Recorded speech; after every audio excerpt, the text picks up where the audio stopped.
అందమైన విప్లవం యూరపు పునరుద్దీపన యుగంలో కళలు. రెండవ భాగం తొలి పునరుద్దీపన యుగం. లియోన్ బటిస్టా ఆల్బర్టీ 1404 నుంచి 1474 తొలి పునరుద్దీపన యుగం యొక్క తొలిదశలకి చెందిన చిత్రకారులలో లియోన్ బటిస్టా ఆల్బర్టీ మొదట చెప్పుకోదగ్గవాడు. ముఖ్యంగా అలనాటి చిత్రకళ సాంప్రదాయాన్ని శాస్త్రబద్ధంగా వర్ణించి ఆ రంగంలో గొప్ప పండితుడిగా పేరు తెచ్చుకున్నాడు. అతడు రాసిన ఓన్ పెయింటింగ్ చిత్రకళ అనే గ్రంథం తొలి పునరుద్దీపన యుగానికి చెందిన చిత్రకళా సాంప్రదాయాన్ని కాచివడబోసి ఆ కాలంలో చిత్రకళలో వచ్చిన విప్లవం యొక్క తీరుతెన్నులు ఎలాంటివో తదుపరి తరాలకి తెలియజేసింది. ఇతడు తన గురించి తాను చిత్రకారుడిగానే చెప్పుకున్నా అతడు స్వతహాగా వేసిన చిత్రాలు మనకి మిగలలేదు. చిత్రకళ యొక్క శాస్త్రకర్తగానే అతడు చిరకీర్తి సాధించగలిగాడు. అతడి తండ్రి ఒక డబ్బున్న ఉన్ని వర్తకుడు. తల్లి జెనవా నగరానికి చెందిన గొప్పింటి వనిత. ఇద్దరూ కులాంతర వివాహం చేసుకున్నారు. కొన్ని రాజకీయ కారణాల వల్ల వారి కుటుంబం ఫ్లోరెన్స్ నగరం నుండి బహిష్కరించబడ్డారు. 1428లో అక్కడి రాజకీయ పరిస్థితుల్లో వచ్చిన మార్పుల వల్ల అప్పటికి 24 ఏళ్ల యువకుడైన ఆల్బర్టీకి తిరిగి ఫ్లోరెన్స్కి వెళ్లే అవకాశం దొరికింది. కొంతకాలం పడువా నగరంలో చదువుకున్నాడు. మరికొంతకాలం బొలోనా నగరంలో న్యాయ విద్య చదువుకున్నాడు. తదనంతరం 1431లో రోమ్ నగరానికి వెళ్లి పోప్ సేవలోకి ప్రవేశించాడు. అప్పటి పోప్ అయిన పోప్ యూజెనియస్ 4 యొక్క పరిచారక బృందంలో చేరిపోయాడు. రోమ్లో ఉన్న కాలంలో ప్రాచీన రోమన్ సంస్కృతికి చెందిన శిథిలాలని, శిల్పకళాఖండాలని క్షుణ్ణంగా అధ్యయనం చేశాడు. అదేవిధంగా రోమన్ల కాలం నుండి వస్తున్న ప్రాచీన గ్రంథాలని లోతుగా అవపోసన పట్టాడు. 1434లో ఒకసారి పోప్తో బాటు అతడి పరిచారక బృందంలో ఒకడిగా ఫ్లోరెన్స్ నగరాన్ని సందర్శించాడు. ఫ్లోరెన్స్ నగర దర్శనం కళా విషయాలలో ఆల్బర్టీ కళ్ళు తెరిపించింది. ఆ విషయం గురించి తను రాసిన చిత్రకళ అనే గ్రంథంలో ప్రస్తావిస్తాడు. ఫ్లోరెన్స్ నగరానికి రాకముందు అతడికి సమకాలీన చిత్రకళ మీద చులకన భావం ఉండేది. ప్రాచీన రోమ్కి చెందిన కళా వైభవం గురించి లోతుగా అధ్యయనం చేసిన ఆల్బర్టీ తన కాలంలో రోమ్కి చెందిన చిత్రకళా కౌశలాలు చూసి పెదవి విరిచాడు. చిత్రకళ అనే ఆ గ్రంథంలో ఆల్బర్టీ తనపై తరపు చిత్రకారుల కళా సాంప్రదాయాన్ని తీరైన మాటలతో చిత్రించాడు.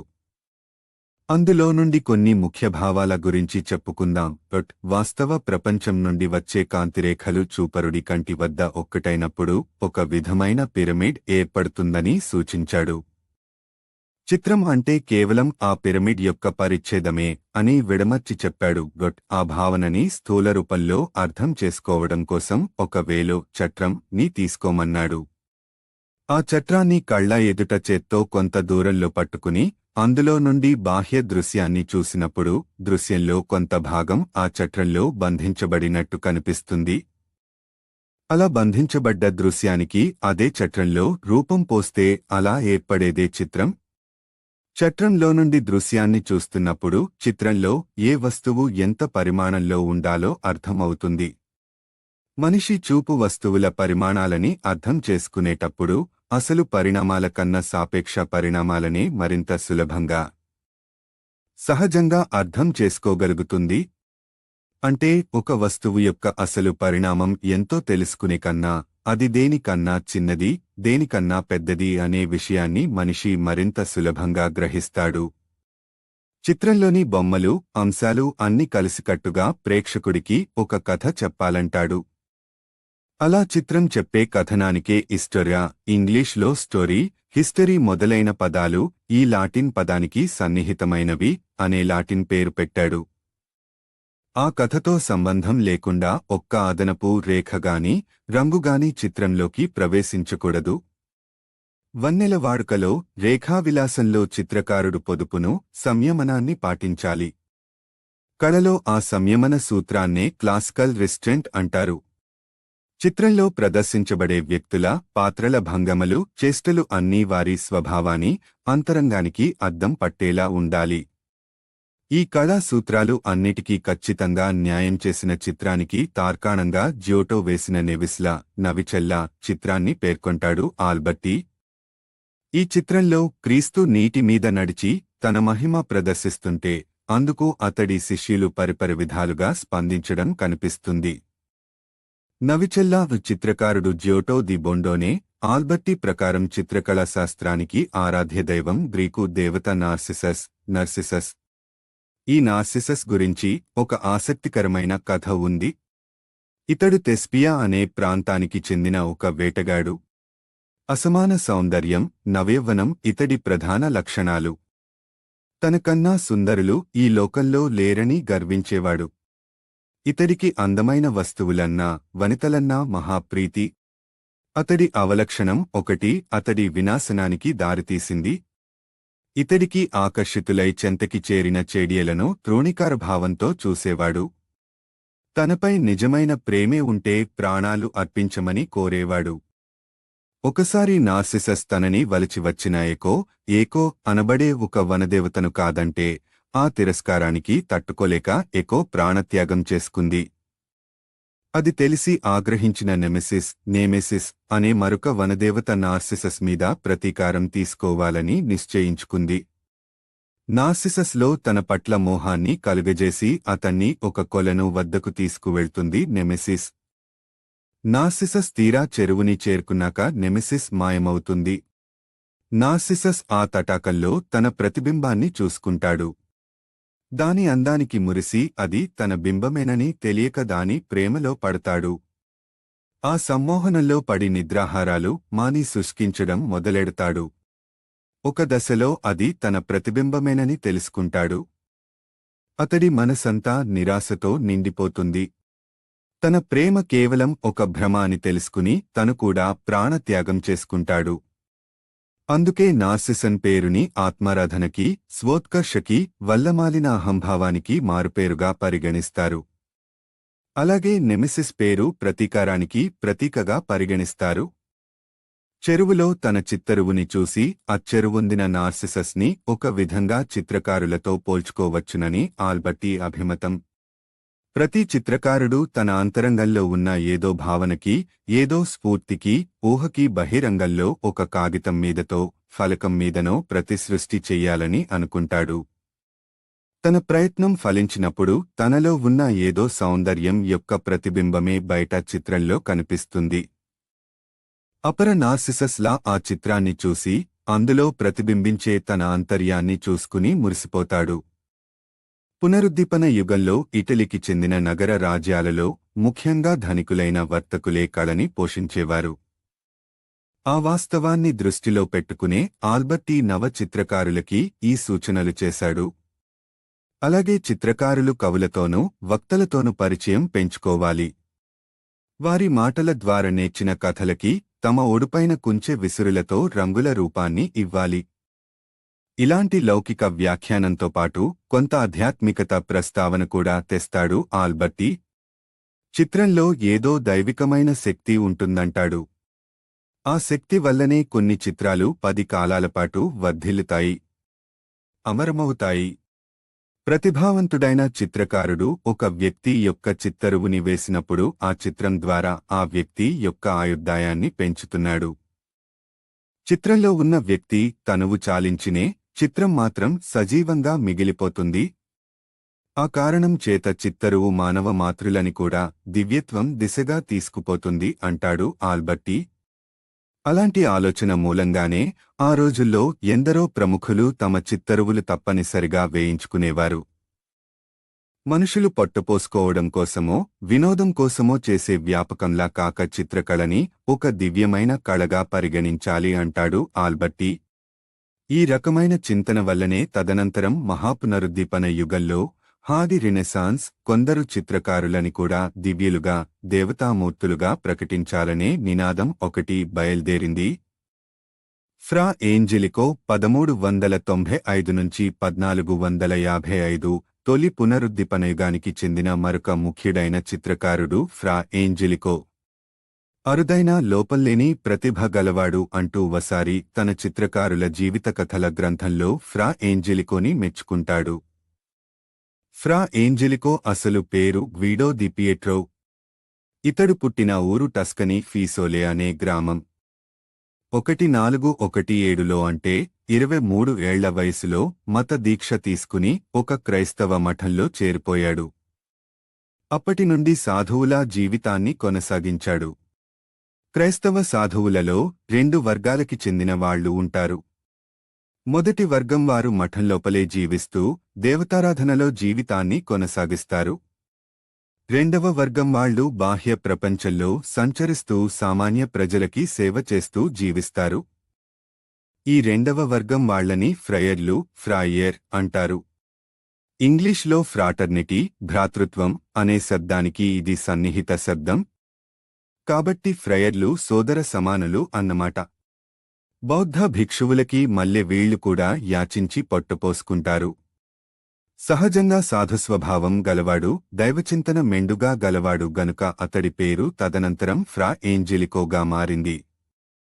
అంటే దేవతా సమానుడైన సోదరుడు అని అర్థం.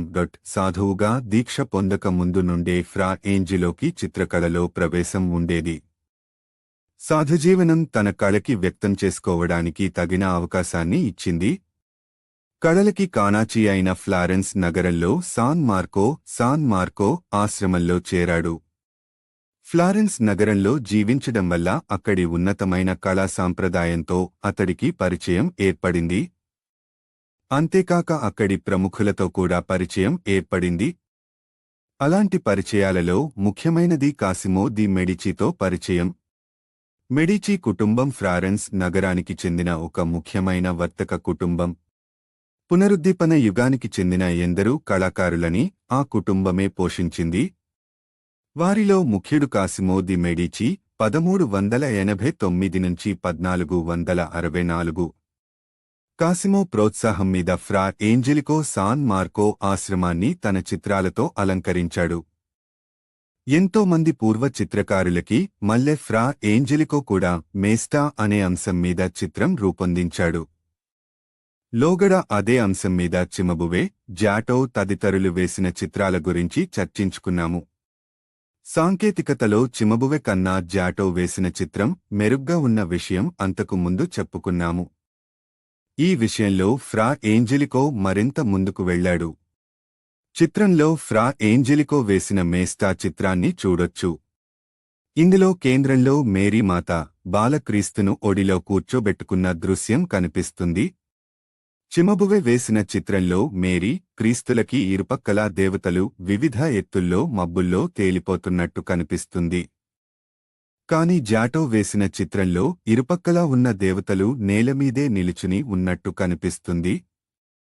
అయితే జాటో చిత్రంలో దృక్పథ చిత్రలేఖనానికి పర్స్పెక్టివ్ డ్రాయింగ్ చెందిన సూత్రాలు అనుసరించినట్టు లేదని ముందు చెప్పుకున్నాము. కానీ ఫ్రా ఏంజెలికో వేసిన చిత్రంలో దృక్పథ చిత్రలేఖనానికి చెందిన నియమాల గురించి పూర్తి అవగాహన ఉన్నట్టు కనిపిస్తుంది.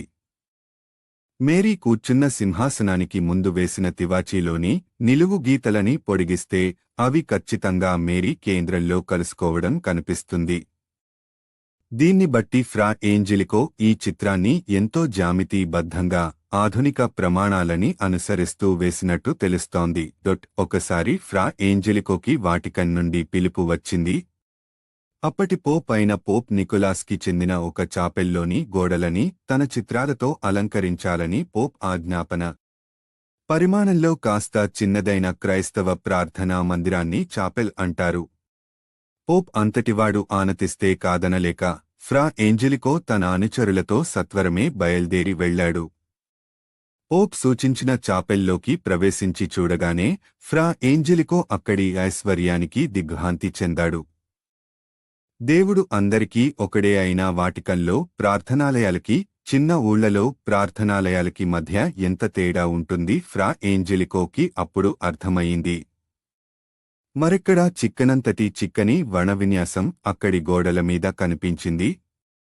అక్కడి చిత్రాలమీద భాసించే రజత, హిరణ్మయ రేఖావిలాసానికి అతడి కళ్ళు జిగేలు మన్నాయి. ఇప్పుడు ఈ చిత్రాలకి దీటైన చిత్రాలు వేసి పోప్ని మెప్పించాలి. అయితే ఇప్పుడు ఫ్రా ఏంజెలికో మనసులో ఒక సందిగ్ధం ఏర్పడింది. తను అంతవరకు వేసిన చిత్రాల వైఖరికి, వాటిలో అతడు వ్యక్తం చేసిన తత్వానికి, ఇప్పుడు వాటికల్లో తను చూస్తున్న చిత్రాల వైభవానికి పూర్తిగా చుక్కెదురుగా ఉంది. ఏంజెలికో చిత్రాలలో వ్యక్తులు నిరాడంబరంగా ఉంటారు. వారి వస్తువులు సర్వసామాన్యంగా ఉంటాయి. నత విగ్రహాలతో వినమ్రంగా, అణకువగా ఉంటారు. వారిలో సాధుస్వభావం ఉట్టిపడుతుంటుంది. చిత్రాన్ని చూసే చూపరుల మనసుల్లో భక్తిభావం జనించేలా ఉంటుంది. ఇక్కడ తనకి కనిపించే చిత్రాల తీరు వేరేగా ఉంది. ఇప్పుడు తాను తన దారి మార్చుకుని సందర్భోచితంగా ప్రవర్తించాలా, లేక ఎప్పట్లాగే తన సొంత పంథాలోనే ముందుకు సాగాలా? ఏంజెలికో మనసులో ఒక నిశ్చయం స్థిరంగా ఏర్పడింది. తను చిత్రాలు వేస్తున్నది పోప్ కోసమో, ధనవంతుల కోసమో కాదు. దైవ ప్రీతి కోసం. ఏ రకమైన చిత్రాలైతే దైవానికి ప్రియమవుతాయో అలాంటి చిత్రాలనే వేస్తాడు. ధనికుల మన్నన కోసం తన స్వధర్మాన్ని వదులుకోడు. వాటికన్లోని చాపెల్లో ఫ్రా ఏంజెలికో వేసిన చిత్రాలలో ఒకటి సెయింట్ లారెన్స్ చిత్రం. అందులో పేదలని, ఆర్తులని అనుగ్రహిస్తున్న సెయింట్ లారెన్స్ కనిపిస్తాడు. అందులోని ముఖ్య పాత్ర అయిన సెయింట్ లారెన్స్ దేవతా వ్యక్తి కనుక అతడి దుస్తుల మీద సాంప్రదాయబద్ధమైన బంగారు నగిషీ కనిపిస్తుంది. కాని తన చుట్టూ ముగినవారిలో దైవం యొక్క కృపాకటాక్షాల కోసం అర్రులు చాచుతున్న సామాన్య మానవత ప్రతిబింబిస్తుంది. పునరుద్దీపన యుగానికి పూర్వకాలానికి చెందిన చిత్రాలలో ప్రాధాన్యత అంతా దేవుళ్ల మీద, దేవతల మీద, మతగురువుల మీద ఉండేది. కేవలం వారి ప్రశంస కోసమే చిత్రాలు వేసినట్టు ఉండేది. కాని పునరుద్దీపన యుగంలో దృష్టి దివి నుండి భూవి వైపుకి మళ్ళింది. ఆ ఒరవడి ఇక్కడ ఫ్రా ఏంజెలికో చిత్రంలో కనిపిస్తుంది. చిత్రంలో కేంద్ర స్థానాన్ని ఒక విధంగా సెయింట్ లారెన్స్ ఆక్రమిస్తున్నట్టే ఉన్నా, చిత్రంలోని అసలు ఉద్దేశం అప్పటి సామాజిక స్థితిని వ్యక్తం చేయడమే ననిపిస్తుంది. సెయింట్ లారెన్స్ చుట్టూ మూగినవారిలో ఒక అంధుడు, ఒక అవిటివాడు, ఒక వృద్ధుడు, పసి కందుని ఎత్తుకున్న స్త్రీ, ఇలా మానవ జీవితాన్ని నీడలా వెంటాడే దైన్యాన్ని ప్రదర్శించడం ఇక్కడ ముఖ్య లక్ష్యం అనిపిస్తుంది. ఆ కారణం చేత పునరుద్దీపన యుగపు ఉషస్సు యొక్క తొలికరణాలు ఫ్రా ఏంజెలికో సృజనలో కనిపిస్తున్నాయి. వేషంలో, ముఖకవళికలలో ఫ్రా ఏంజెలికో వేసిన సెయింట్ల చిత్రాలు మరే ఇతర చిత్రకారుల చిత్రాల కన్నా కూడా సత్యానికి అత్యంత సన్నిహితంగా వచ్చాయి అని తన చిత్రకారుల జీవితాలు అనే గ్రంథంలో ప్రశంసిస్తాడు వసారి. Piero Della Francesca, Piero దెల్లా ఫ్రాంచెస్కా, Piero దెల్లా ఫ్రాంచెస్కా 1415 1492 తొలి పునరుద్దీపన యుగానికి చెందిన మరొక ప్రముఖ చిత్రకారుడు. ఇతడికి చిత్రకళలోనే కాక గణితంలోనూ, ముఖ్యంగా జ్యామితిలోనూ, జియోమెట్రీ మంచి ప్రవేశం ఉందంటారు. పియరో దెల్లా ఫ్రాంచెస్కా కూడా టస్కనీ ప్రాంతంలో జన్మించినవాడే. అతడి పుట్టిన గ్రామం పేరు సాన్ సెపల్క్రో. ఇతడి తల్లిదండ్రుల పేర్లు రొమానా మరియు బెనెడెక్టో. పియరో తొలి దశలలో చేసిన సృజన అంతా తన జన్మస్థలమైన సాన్ సెపల్క్రో పరిసరాలలోనే జరిగింది. యుక్తవయసు వచ్చాక 1430ల నుండి ఇరుగుపొరుగు నగరాలకి ప్రయాణించడం మొదలెట్టాడు. అందుకు 2 కారణాలు ఉన్నాయి.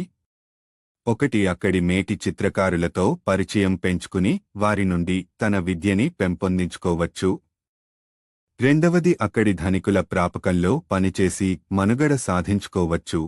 1439లో పియరో ఫ్లారెన్స్ నగరానికి చెందిన డొమెనికో వెనెజియానో అనే మేటి చిత్రకారుడి వద్ద కొంతకాలం పనిచేశాడు.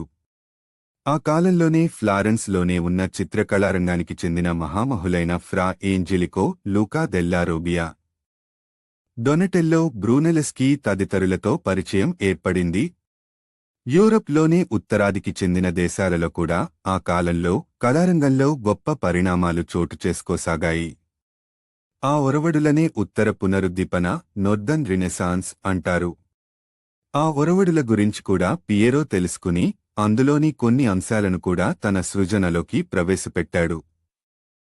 అలా ఎంతో మంది మేటి కళాకారుల సృజన గురించి తెలుసుకుని దానికి తన సహజ ప్రతిభను జోడించి తనదైన శైలిని రూపొందించుకున్నాడు పియరో. అతడి చిత్రాలలో తీక్షణమైన తెల్లని కాంతికి చిక్కని వర్ణాలకి మధ్య ఒక విధమైన పోటీ ఉన్నట్టు ఉంటుంది. ఉత్తరాది చిత్రకారుల విధానాలను అనుసరిస్తూ తను వేసిన ఫ్రెస్కోలలో ఫ్రెస్కోస్ చమురు, టెంపెరా పదార్థాలని కలపడం నేర్చుకున్నాడు. ఆ పదార్థాల వినియోగం చిత్రంలోని వర్ణవిన్యాసాన్ని మరింత ఇనుమడింపజేస్తుంది. తన చిత్రాలలో స్థలాన్ని వాడుకునే తీరుని బట్టి తనపై బ్రూనెలెస్కీ, ఆల్బర్టీల ప్రభావం స్పష్టంగా కనిపిస్తుంది.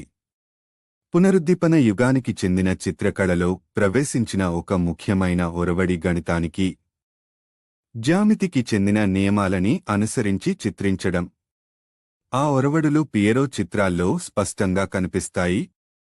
గణిత, జ్యామితి రంగాలలో తన పాండిత్యానికి నిదర్శనంగా పియరో ఆ అంశం మీద 2 పుస్తకాలు వ్రాశాడు. వాటిలో ఒకటి డె ప్రోస్పెక్టైవా పింజేంది. ఇందులో దృక్పథ చిత్రలేఖన నియమాలని అనుసరించి చిత్రాలు ఎలా వేయాలో వివరిస్తాడు. రెండవ పుస్తకం పేరు డె కార్పొరిబస్ రెగ్యులరిబస్. ఇది పూర్తిగా జ్యామితికి సంబంధించిన పుస్తకం. ఇందులో సమబహుముఖుల, రెగ్యులర్ పోలిహెడ్రా లక్షణాలని చర్చిస్తాడు. సరళ రేఖలు అంచులుగా గన జ్యామితి వస్తువులని బహుభుజులు, పోలిగోన్స్ అంటారు. అలాంటి బహుభుజులు ముఖాలుగా గల ఘన వస్తువులని సోలిడ్ బహుముఖులు అంటారు. అన్ని అంచులు ఒకే పొడవు కలిగి అన్ని కోణాలు ఒకే విలువ కలిగినవి అయిన బహుభుజులని సమబహుభుజులు అంటారు. సమబహుభుజుల సంఖ్య అనంతం. అలాగే అన్ని ముఖ్యాలు ఒకే విధంగా ఉండే బహుముఖులని సమబహుముఖులు అంటారు. కాని సమబహుముఖుల సంఖ్య అనంతం కాదు. ఇంకా ఆశ్చర్యకరమైన విషయం ఏమిటంటే వాటి సంఖ్య కేవలం 5 అంటే 5. ప్రాచీన యూరప్లో గణిత, భౌతిక శాస్త్రాలలో ఈ 5 సమబహుముఖుల గురించి ఎంతో చింతన జరిగింది. వాటిని ఉమ్మడిగా ప్లాటోనీ ఘనవస్తువులు, ప్లటోనిక్ సోలిడ్స్ అంటారు. చిత్రం అలాంటి అంశం మీద చిత్రకారుడైన పియరో ఏకంగా ఒక పుస్తకాన్నే రచించడం ప్రశంసనీయం. ప్లాటోనిక్ ఘనవస్తువులు 1439 నుండి 3 ఏళ్లపాటు పియరో ఫ్లారెన్స్ నగరంలోనే జీవిస్తూ తన తోటి చిత్రకారుల నుండి నేర్చుకోవలసినంత నేర్చుకున్నాడు. 1442లో తన జన్మస్థలమైన సాన్ సెపల్క్రోకి తిరిగి వెళ్లిపోయాడు. ఆ రోజుల్లోనే సాన్ సెపల్క్రోకి చెందిన ఒక క్రైస్తవ సాంస్కృతిక బృందం పియరోని ఒక పోలిప్టిక్ అనేకాంగ చిత్రం ని చిత్రించమని కోరింది. ఈ పాలిప్టిక్ చిత్రాలలో ఎన్నో చిన్న చిత్రాలు ఒక చిత్రమాలికలా ఏర్పడి ఉంటాయి. ఓ విశాలమైన చెక్కపలక మీద వీటిని చిత్రిస్తారు. సామాన్యంగా వాటిలోని చిత్రాలు మత సంబంధమైన అంశాల మీదే ఉంటాయి. వాటిని ప్రార్థనాలయాలలో వాడుతారు.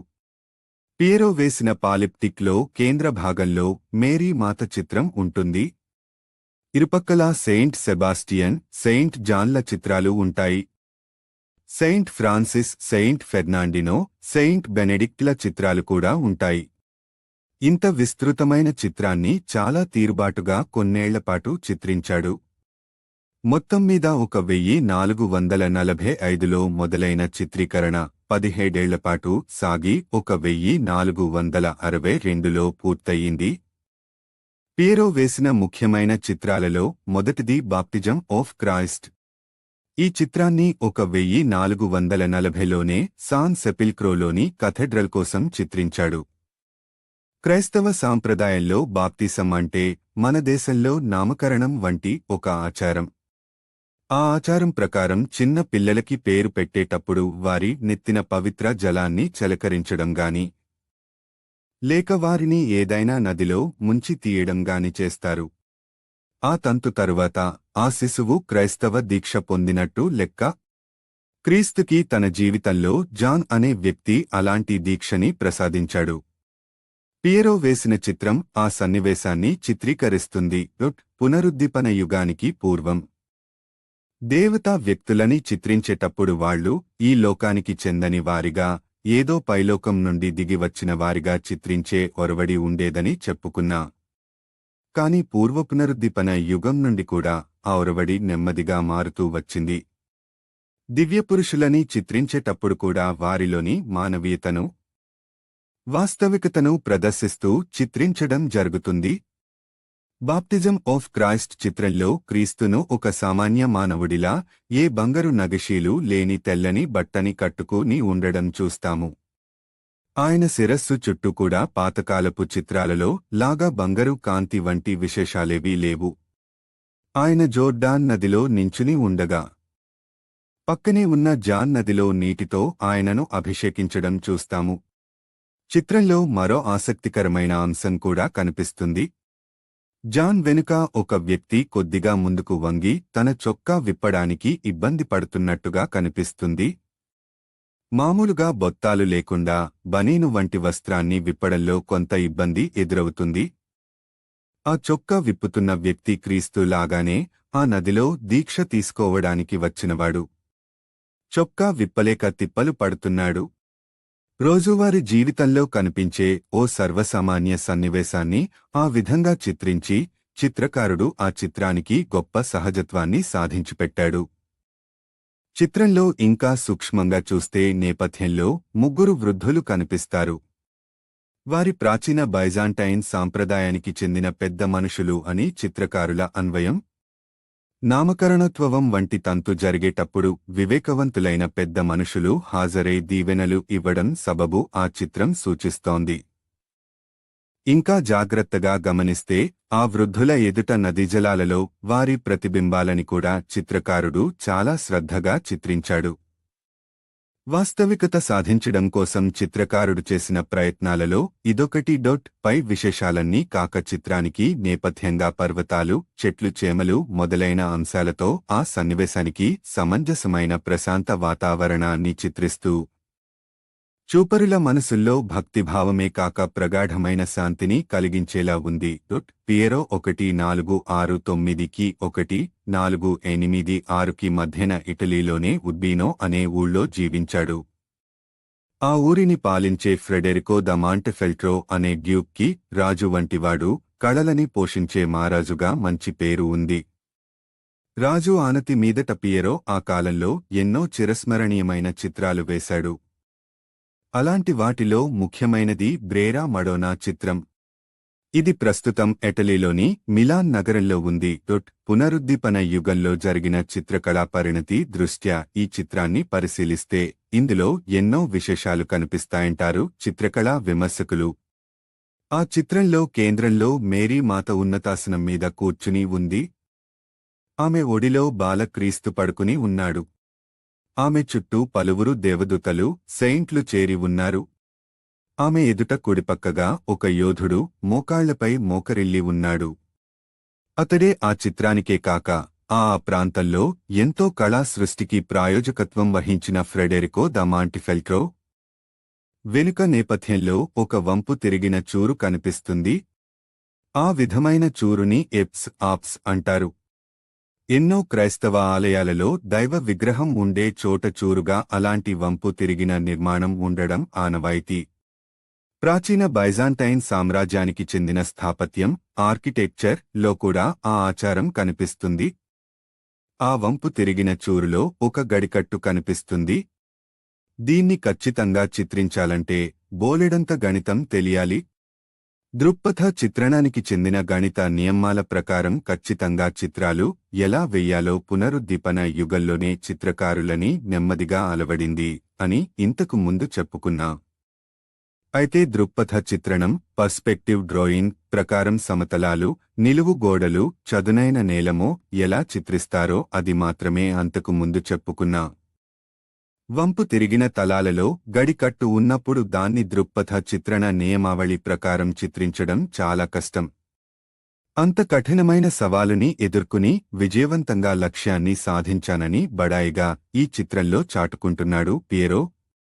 చిత్రంలో ముందు నుండి వెనక్కు పోయే సరళ రేఖలన్నిటినీ పొడిగిస్తే అవన్నీ సరిగ్గా మేరీ ముఖంలో కలవడం అద్భుతం. ఆ చిత్రానికి హృదయం, కేంద్రం మేరీ అన్న వాస్తవాన్ని చిత్రకారుడు ఆ విధంగా ప్రకటించాడు. ఆప్స్లోనే చూరు నుండి వేలాడుకు ఒక గుడ్డు కనిపిస్తుంది. ప్రతీకాత్మకంగా ఆ అండానికి పలు అన్వయాలు ఇచ్చారు కళా విమర్శకులు. అండం సౌందర్య దేవత అయిన వీనస్కి చిహ్నం. అంతేకాక అండం సృష్టి కార్యానికి చిహ్నం. కాబట్టి క్రీస్తుని కన్న మేరీకి కూడా చిహ్నం అంటారు నిపుణులు. పైగా ఆ అండం సరిగ్గా మేరీకి నడినెత్తిన ఉండడం చూడొచ్చు.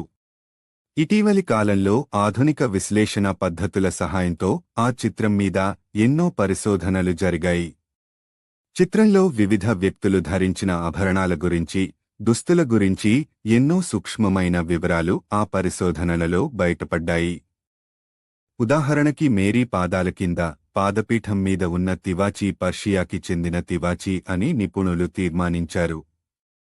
ఆ రోజుల్లో పర్షియా, ఉత్తర ఆఫ్రికా తదితర ప్రాంతాలకి చెందిన తివాచీలకి యూరప్లో గొప్ప ఆదరణ ఉండేది.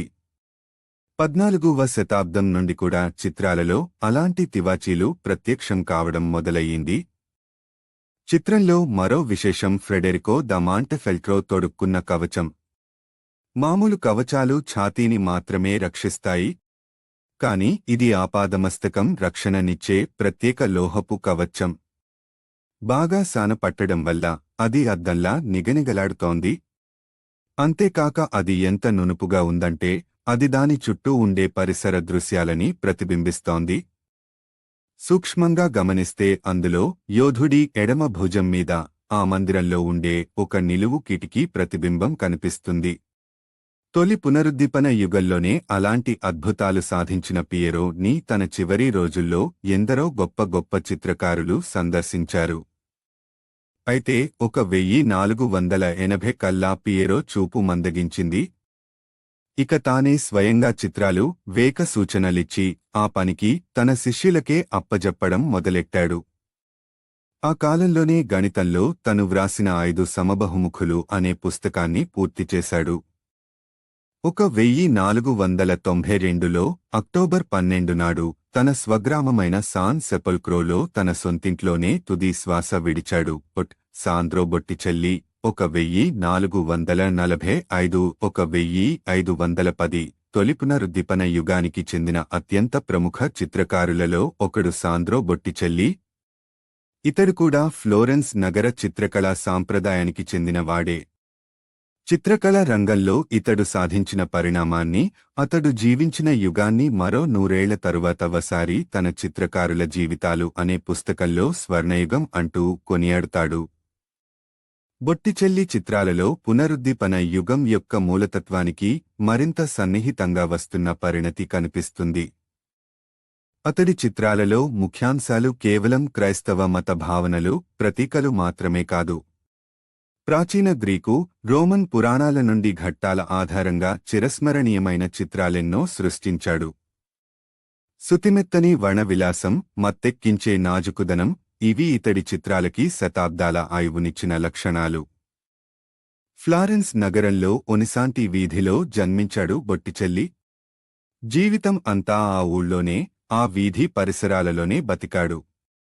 అతడికి జన్మతః వచ్చిన పేరు అలెస్సాంద్రో ది మారియానో ది వాని ఫిలిపెపి. అతడి తండ్రి పేరు ది మారియానో ది వాని ద అమేదియో ఫిలిపెపి.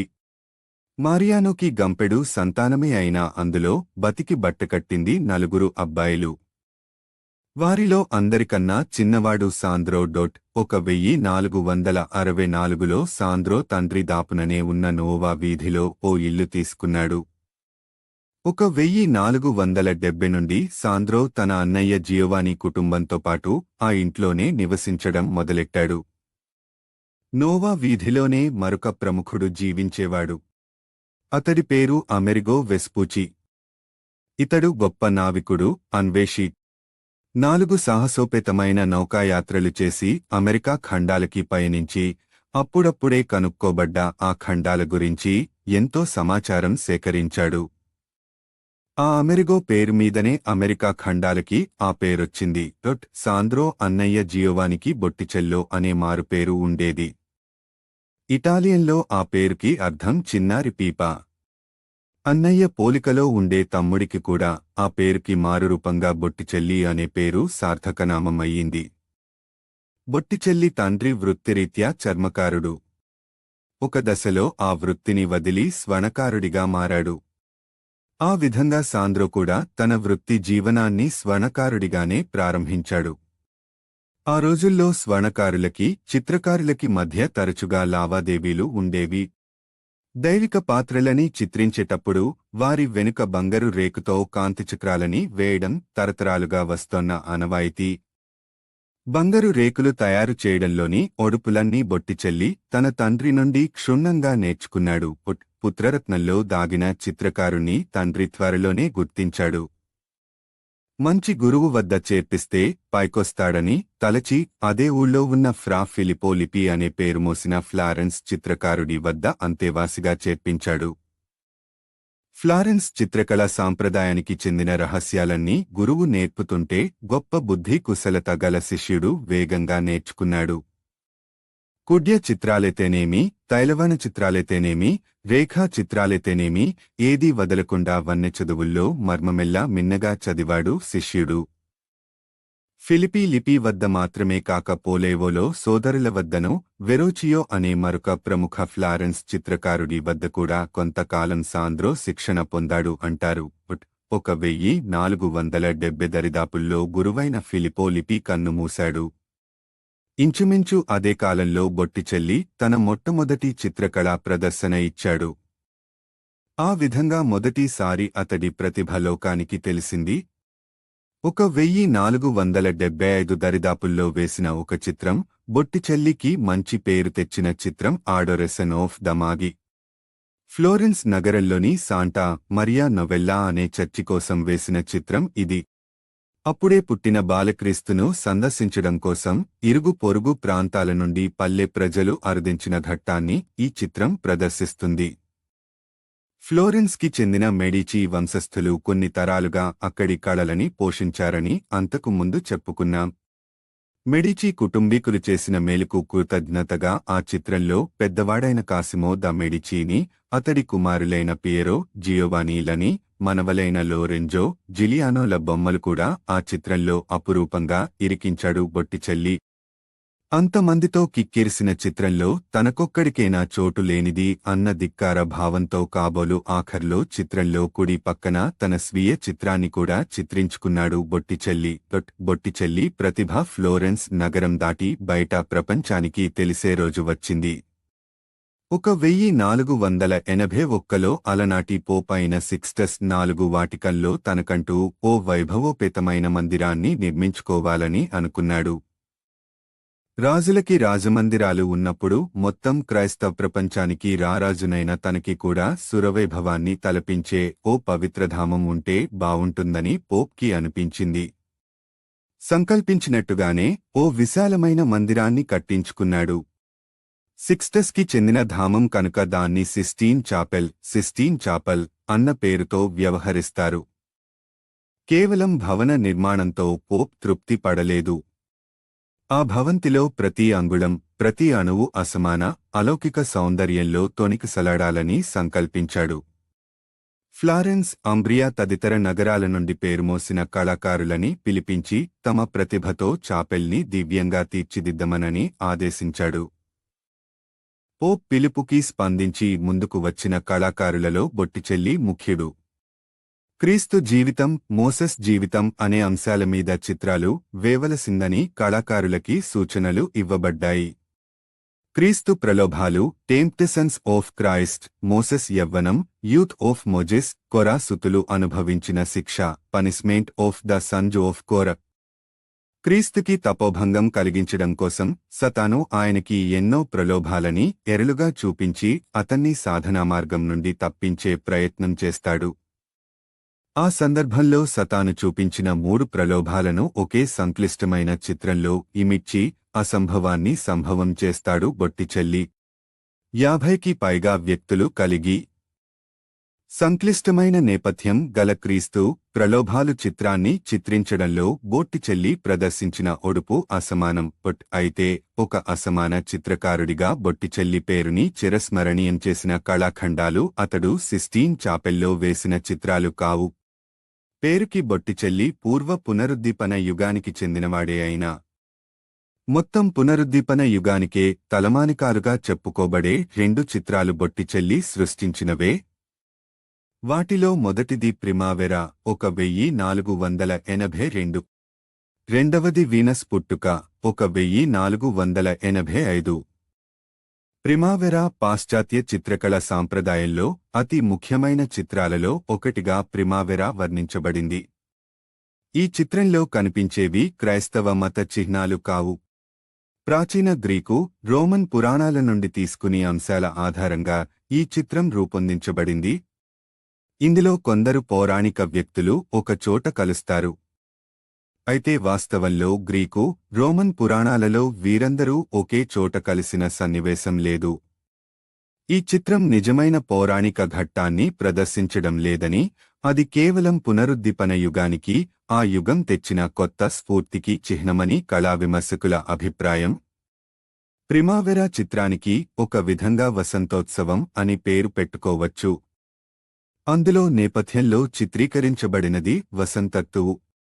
పలభారంతో ఒరిగిన తరుశాఖలతో, భ్రమరాల ఝంకారాలతో, మత్తెక్కించే సుమపరిమళాలతో కళకళలాడే వసంతకాలంలో దేవతలు భువికి దిగివచ్చి వసంత సోయగాన్ని ఆస్వాదించడం ఈ చిత్రంలోని సారాంశం.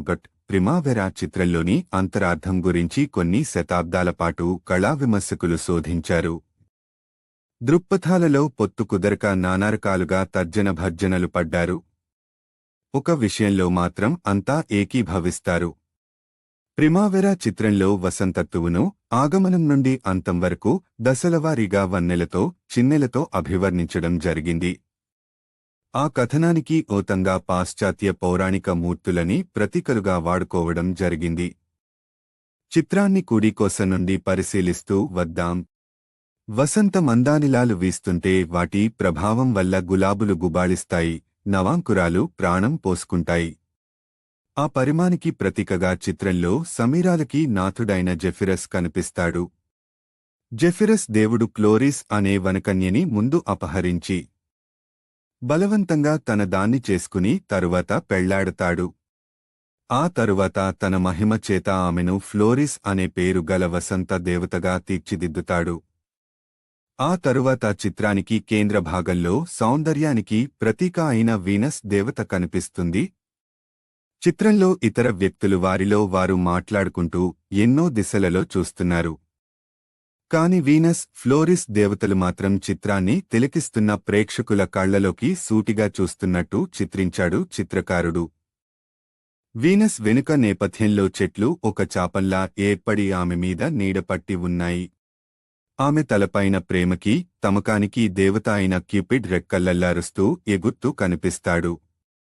సౌందర్యం ఉన్న చోట సమ్మోహనం ఉంటుందన్న లోకధర్మానికి అది ప్రతీక. మరి కాస్త ఎడమ పక్కకి వస్తే ముగ్గురు దేవతా స్త్రీలు కనిపిస్తారు. వీళ్లని ఉమ్మడిగా చారీస్ అంటారు. వీళ్లు సొగసుకి, సాఫల్యానికి, సృజనకి, సద్భావనకి ప్రతీకలైన గ్రీకు దేవతలు. చిత్రంలో వీరి వస్త్రాలు అర్ధప్రదర్శకంగా ఉండడం కనిపిస్తుంది. ఆ దేవతావస్త్రాల మాటున వారి అంగాంగ సౌందర్యం చూచాయగా కనిపిస్తుంది. అలాంటి చిత్రీకరణలోని సవాళ్లు ఎలాంటివో ప్రత్యేకించి చెప్పనక్కర్లేదు.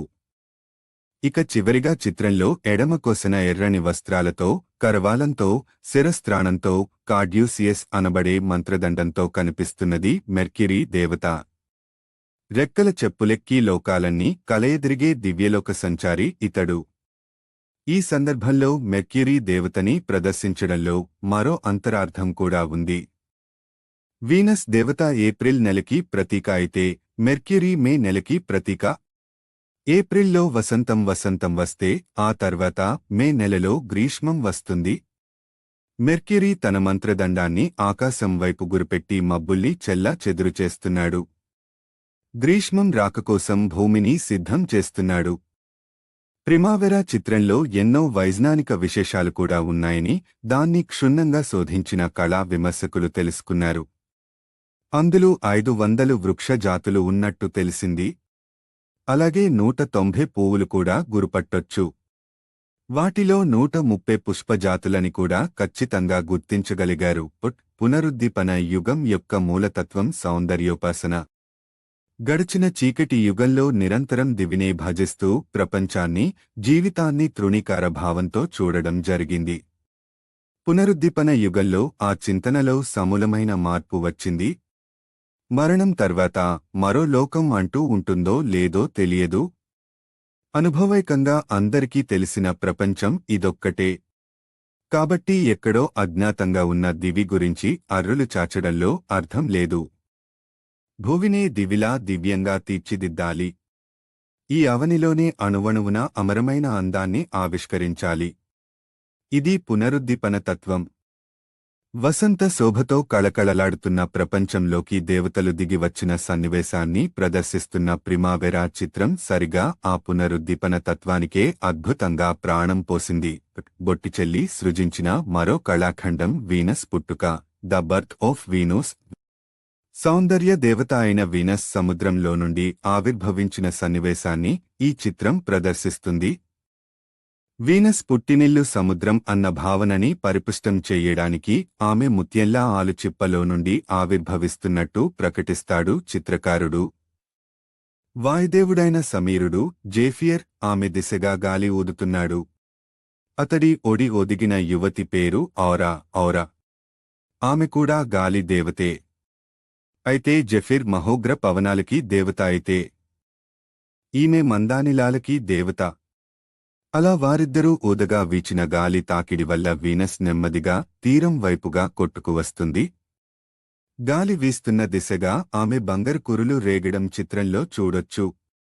వీనస్ అప్పుడే జన్మించినా వేగంగా యవ్వనవతి అవుతుంది. వివస్త్రగా తీరాన్ని చేరుకున్న ఆమెను సవస్త్రభూషితను చెయ్యడం కోసం మరొక దేవత ధగధగలాడే వసనాలని పట్టుకుని సిద్ధంగా ఉంది.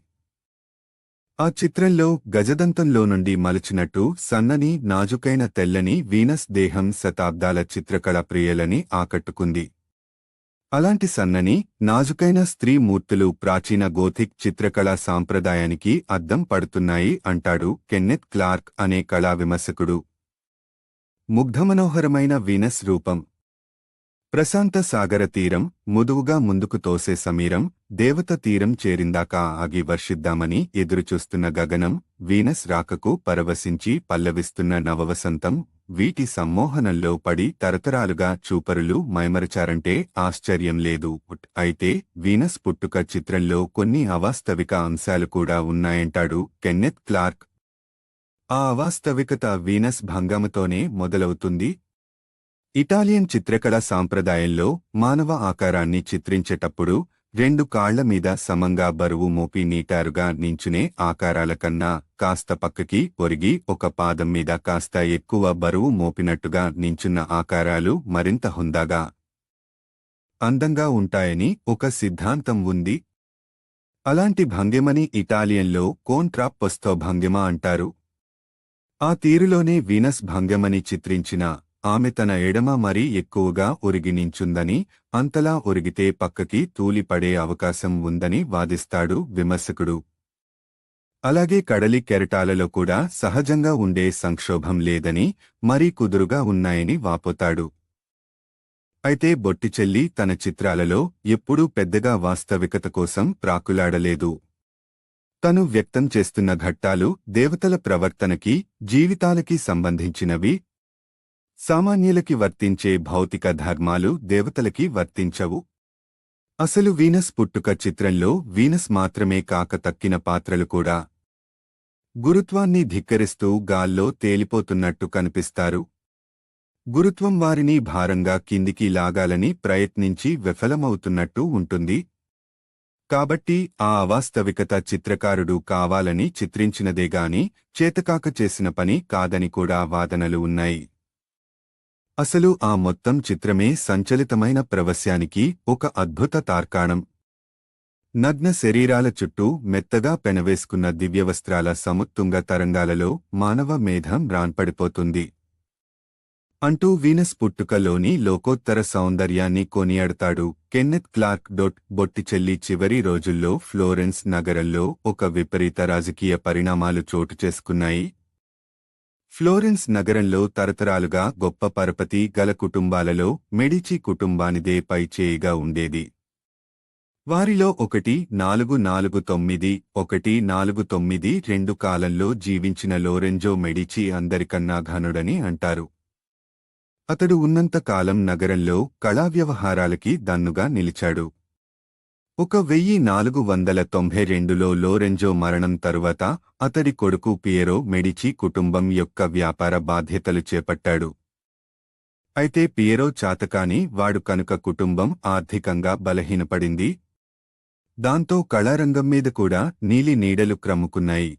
1494లో సవనరోలా అనే ఫ్రెంచ్ రాజు ఫ్లోరెన్స్ నగరాన్ని ఆక్రమించడంతో ఆ ఊళ్ళో మెడిచి కుటుంబపు ప్రభావానికి తాత్కాలికంగా తెరపడింది. సవనరోలా నిజానికొక క్రైస్తవ మతాధికారి. మెడిచి కుటుంబీకులు వంశపారంపర్యంగా ప్రగతిశీల భావాలు గలవారు. పునరుద్దీపన తత్వాన్ని బాగా జీర్ణించుకున్నవాళ్లు. ఆ కారణం చేతనే చిత్రకళ ద్వారా అభివ్యక్తమవుతున్న పునరుద్దీపన స్ఫూర్తికి ధనసహాయం చేస్తూ వచ్చారు. కాని ఈ సవనరోలా తీరు బాగా వేరు. ఇతడు మతఛాందస భావాలు గలవాడు. పునరుద్దీపన చిత్రకారులు తమ సృజనలో మానవత్వాన్ని, ప్రకృతి సౌందర్యాన్ని భజించడం అతడికి సుతరాము రుచించలేదు. అతడి దృష్టిలో చిత్రకళ మానవుడి యొక్క ఆధ్యాత్మిక అభ్యున్నతికి దారితీయాలి. చిత్రాన్ని చూడగానే చూపరులలో ఆత్మమేలుకోవాలి. అంతేగాని చిత్రాలలో చిత్రించబడ్డ మానవత్వంలో మమేకం చెందకూడదు. ఈ భావజాలంలో కొంతవరకు సత్యసారం ఉన్నట్టు కనిపించిన ఆ భావాలని సమాజం మీద రుద్దే తీరులో మాత్రం అసురపద్ధతే కనిపిస్తుంది. పునరుద్దీపన భావాలు వ్యక్తం చేసిన ప్రతి ఒక్కరిని పాపాత్ములుగా పరిగణించి వారి పాపాన్ని ఒప్పుకోమని బలవంతం చేసేవాడు. కాదన్న వారిని రకరకాల వేధింపులకి గురిచేసేవాడు. సవనరోలా వేధింపుల ప్రభావం బొట్టిచెల్లి వంటి చిత్రకారుల సృజనను కూడా దెబ్బతీసింది. మత విషయాల మీద కాక ప్రాపంచిక విషయాల మీద అతడు వేసిన చిత్రాలని నాశనం చేసుకోవలసిన పరిస్థితి ఏర్పడింది. పైగా అయిష్టంగానే క్రైస్తవ మత అంశాల మీద ఆ దశలోనే కొన్ని చిత్రాలు వేశాడు. వాటిలో మిస్టికల్ నెటివిటీ అనే చిత్రం ఒకటి. ఇది క్రీస్తు పుట్టిన ఘట్టాన్ని అభివర్ణిస్తుంది. అయితే ఆ కాలంలోనే మతంతో సంబంధం లేకుండా కేవలం మానవీయ దృక్పథం వేసిన చిత్రాలు కూడా ఉన్నాయి. 1496లో బొట్టిచెల్లి వేసిన పరిచితుడు అందుకు ఉదాహరణ. 1497 ఫిబ్రవరి 7 ఫ్లోరెన్స్ నగరంలో కళకి, ప్రగతిశీల చింతనకి సమాధి కట్టిన రోజు. ఆ రోజు సవనరోలా మనుషుల్లో ఊళ్ళోని కళాఖండాలన్నిటినీ తెచ్చి ఓ పెద్ద చితీ పేర్చి అందులో పడేసి తగులబెట్టారు. బొట్టిచెల్లి చిత్రాలెన్నో ఆ అగ్నికి ఆహుతి అయ్యాయి. అయితే సవనరోలా దుష్టపాలన ఎంతో కాలం సాగలేదు. 1497లో అతడి ఆగడాలు భరించలేని పోప్ అతన్ని క్రైస్తవ మతం నుండి వెలివేస్తున్నట్టుగా ప్రకటించాడు. ఆ మరుసటేడే ఫ్లోరెన్స్కి చెందిన న్యాయ వ్యవస్థ అతడికి మరణదండన విధించింది. తొలి పునరుద్దీపన యుగానికి మూలస్తంభాలలో ఒకడని చెప్పుకోదగ్గ సాంద్రో బొట్టిచెల్లి 1510లో తుది శ్వాస వదిలాడు. జీవితాంతం గడిపిన ఉగ్నోసాంటి వీధిలోనే ఒక చర్చి వాటికలో అతన్ని సమాధి చేశారు. Jan van Eyck. మధ్య పునరుద్దీపన యుగంలో యూరోప్లో ఉత్తరాది ప్రాంతానికి చెందిన పునరుద్దీపన కళాకారులలో ముఖ్యుడు జాన్ వాన్ ఐక్. నెదర్లాండ్ ప్రాంతానికి చెందిన ఇతడు ఆ ప్రాంతపు తొలి చిత్రకళా సాంప్రదాయానికి ఊపిరిపోసిన వారిలో అగ్రగణ్యుడిగా చెప్పుకుంటారు. అతడి పుట్టుపూర్వోత్తరాల గురించి ఖచ్చితమైన సమాచారం లేదు. నేటి బెల్జియంలో ఉన్న మాసేక్ అనే ఊరిలో జన్మించాడంటారు. ఆ మాసేక్ నుండే అతడి ఇంటి పేరు ఐక్ వచ్చింది. జాన్ వాన్ ఐక్ అంటే ఐక్ అనే ఊరి నుండి వచ్చిన జాన్ అని అర్థం. పుట్టిన కాలం క్రీశ 1380–1390 నడిమి కాలం కావచ్చు. 1422లో నెదర్లాండ్స్లో పశ్చిమ తీరం మీదనున్న హేగ్ నగరంలో పనిచేశాడని దాఖలాలు ఉన్నాయి. అప్పటికే గొప్ప చిత్రకారుడిగా పేరు తెచ్చుకున్నాడు. తన కింద పనిచేసే అనుచరులు తనకంటూ ఒక సొంత చిత్రకళాశాల మొదలైనవన్నీ అప్పటికే సమకూరాయి. తరువాత హోలాండ్ని పాలించిన మూడవ జాన్ నిర్దయుడు జోన్ III ద పిటిలేస్ సభలో ఆస్థాన చిత్రకారుడిగా కూడా కొంతకాలం ఊడిగం చేశాడు.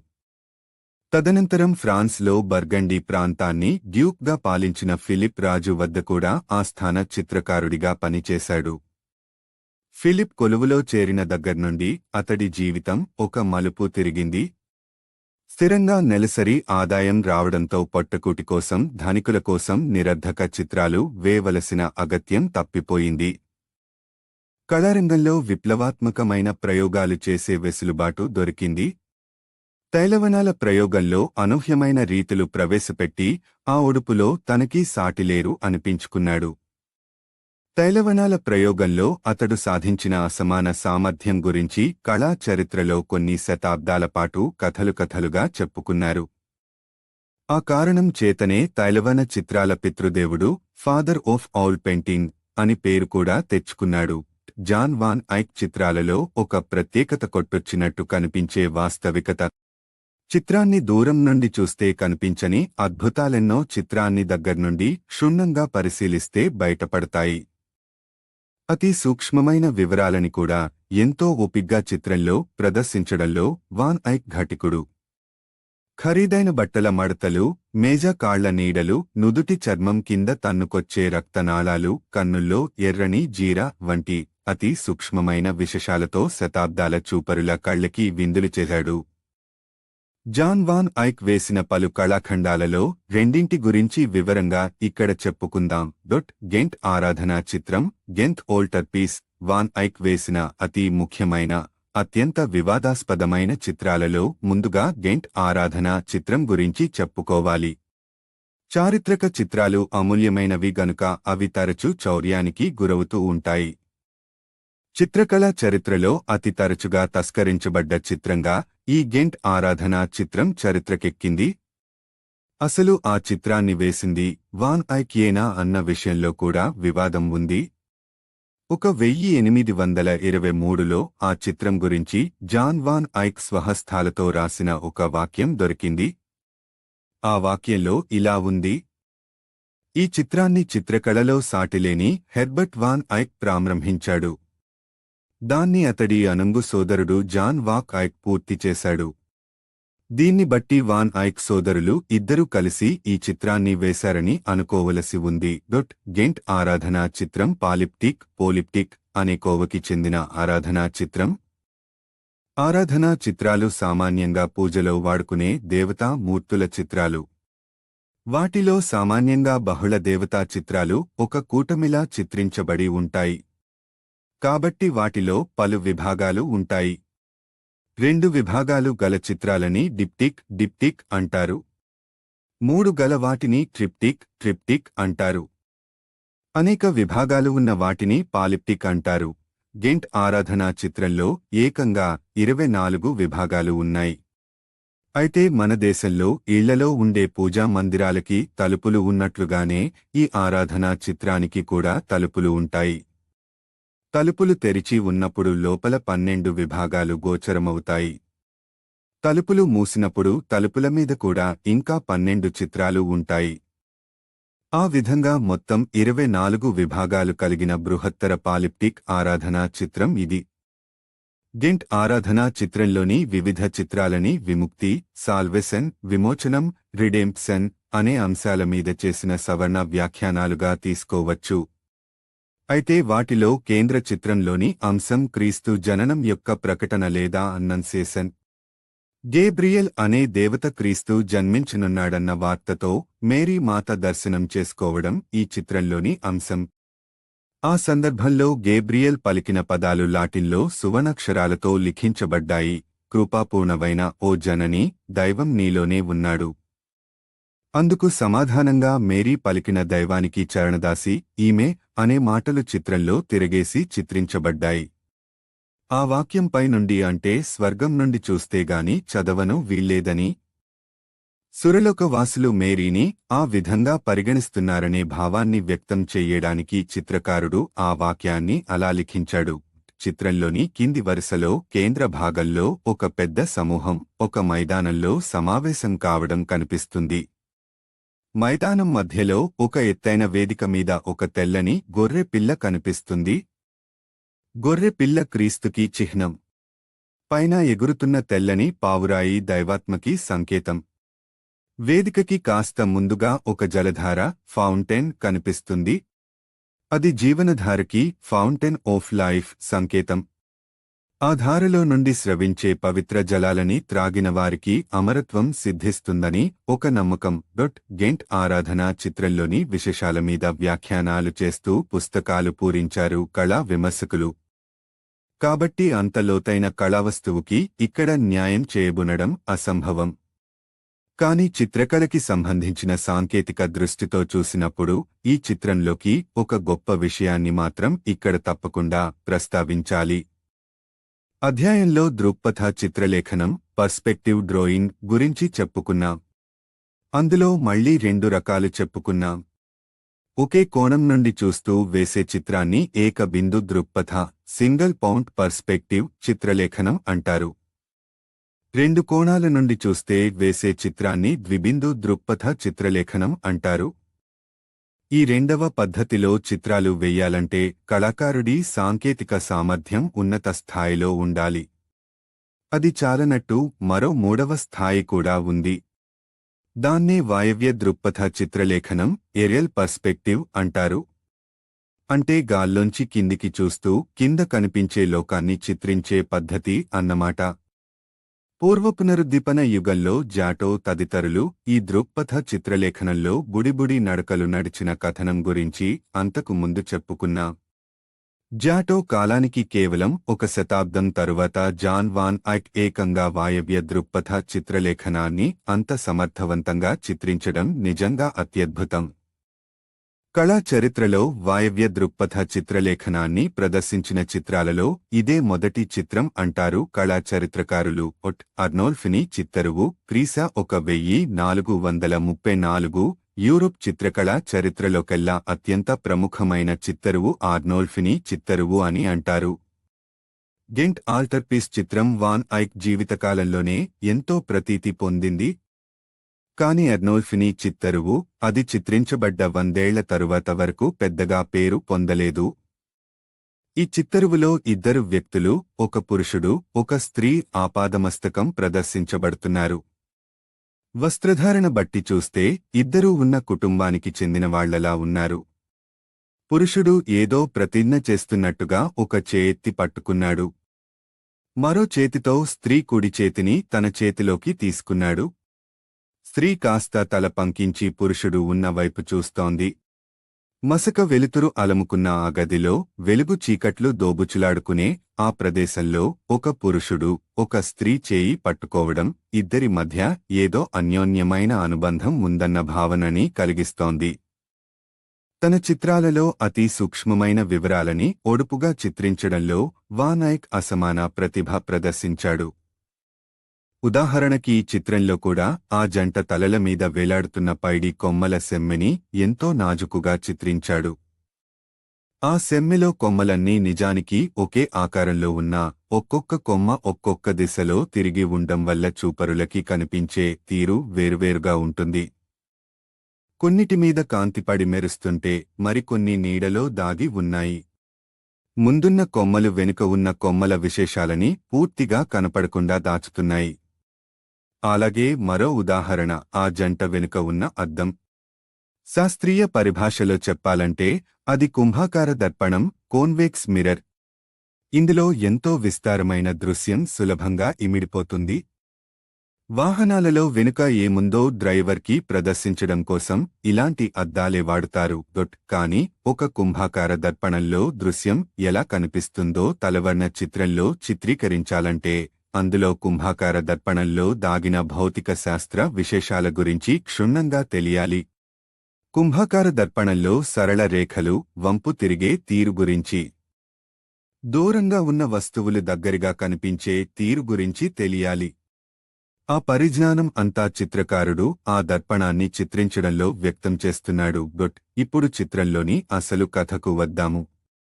చిత్రంలో కనిపిస్తున్న వ్యక్తులు ఎవరు, ఆ సన్నివేశంలోని అంతరార్థం ఏమిటి అన్న ప్రశ్నల గురించి చిత్రకళా విమర్శకులు చాలా కాలం తర్జనభర్జనలు పడ్డాకార దర్పణంలో సరళ రేఖలు, వంపు తిరిగే తీరు గురించి, దూరంగా ఉన్న వస్తువులు దగ్గరగా కనిపించే తీరు గురించి తెలియాలి.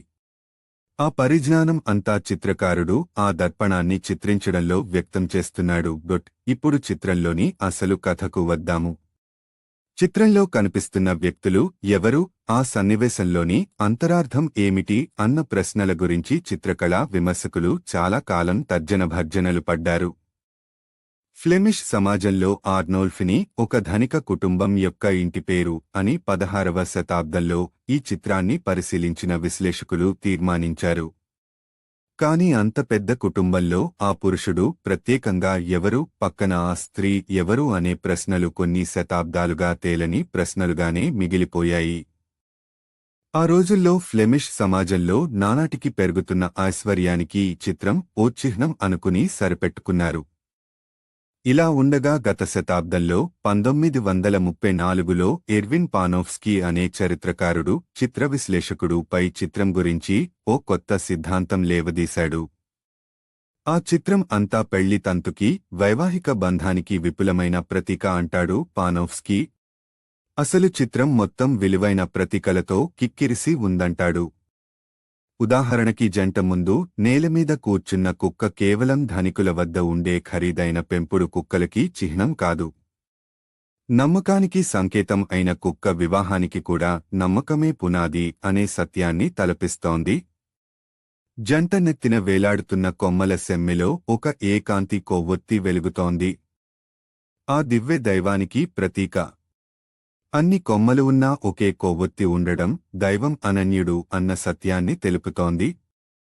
దైవం యొక్క కృపాకటాక్షాలలో వైవాహిక బంధం ఏర్పడుతోంది, సంపూర్ణం అవుతోంది అన్న అర్థం ఇక్కడ ప్రస్ఫుటం అవుతోంది. పురుషుడి పక్కన నేలమీద ఖరీదైన చెప్పులు అలక్ష్యంగా విడిచిపెట్టబడినట్టు కనిపిస్తున్నాయి. ఒక పవిత్రమైన చోటికి వెళ్ళినప్పుడు మనం చెప్పులు విడిచి లోపలికి అడుగెడతాము.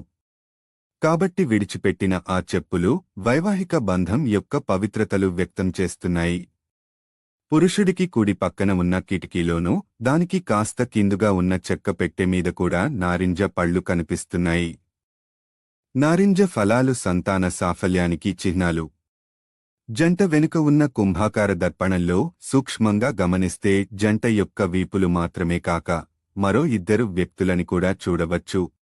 వైవాహిక మహోత్సవానికి పురోహితుడు ఉన్నా లేకున్నా సాక్షులు మాత్రం తప్పక ఉండాలనే నియాన్ని పురస్కరించుకుని అద్దంలో సాక్షులని ప్రదర్శించాడు చిత్రకారుడు. ఇక చివరిగా ఎన్నో చిత్రాలతో ఏర్పడే సమస్య, ఆ చిత్రాన్ని ఎవరు వేశారో, ఎప్పుడు వేశారో తేల్చుకునే సమస్య. ఈ చిత్రం విషయంలో ఏర్పడకుండా వాన్ ఐక్ తన పేరును అత్యంత సొగసైన అక్షరాలతో అద్దం మీద ఈ విధంగా ఉల్లేఖించాడు: జొహన్నస్ డే ఏకే ఫూట్ హిక్ 1434. ఆ లాటిన్ వాక్యానికి అర్థం యోహానెస్ ద ఐక్ ఇక్కడ ఉన్నాడు 1434.